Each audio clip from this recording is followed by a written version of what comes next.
All right, for Halloween, me and my girlfriend decided to do a photo shoot.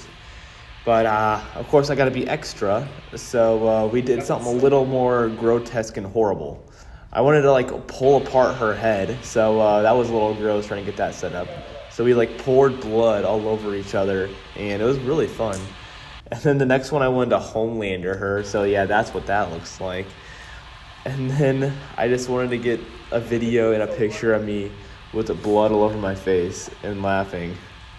And of course, I had to get one with me just oral farming. Alright, so first I cut out a hole in the center of her face so that way I can put myself in there. Of course, I had to feather it so that way it blended in a little bit better. Then I added a little bit more gore effects around her face.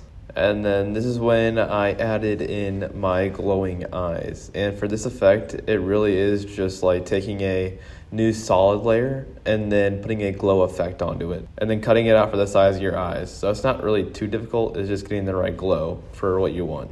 And for the hole effect, I just took a whole bunch of different images I found online and then cut out all of the gore and then aligned it in a circle. For some of them, I did have to use the 3D effect on here to orient them in different like 3D aspects to get them to align, but it really was just like, how does this perspective work with this? And then I recolored them to fit the scene better. And as you can see there, it doesn't really blend in that well. So after that, I had to go in with a little bit of some shading. Yeah, so that's where I went in with some shading, a little bit more 3D elements. So here you just have like a giant like cylinder that's black, and I faded it out with a mask so that way it blends in better with the other gore effects. So her mouth looked a little weird with the hole in it, and so I just added another gore effect and made it cover her mouth so that way you couldn't see it, and I think it looks a little bit better. But then of course I had to add a little bit more shading to it to give it some depth, and then I just in the end took a grain filter and put it on top so that way it blended in with the footage better. And then for pulling apart her head and like ripping that open, this one was a little more difficult to try to figure out, and I didn't know how to start it. So first I just cut her head in my hand and cut it into its own element so that way it could separate and it looks like I'm pulling her head a little bit further apart. So I did that first. Then I just had to recolor it so that way it just had actual color.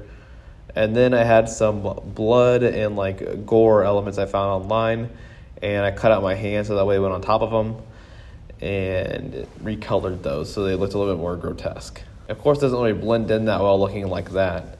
So I had to put some more elements around it, some blood and some things to blend in with the side of her face for coloring.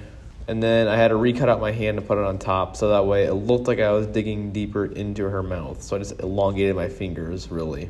After that, I added some shading into her mouth because it's supposed to be darker than around it. Adding some more blood effects, and then I added a grain noise to it. So that way it blended in with the surroundings, and it looks a little better, but right now on the film it just looks a little raunchy. But yeah, it's not that bad. It wasn't really that bad to do. It's really just trying to figure out the problem solving and coloring it so that way it fits in. It doesn't need to look perfect, of course, because no one's watching this stuff or looking at it that deeply. So if you just want some nice little simple gore effects, just find some pictures online and blend it in with your photo. It's pretty easy.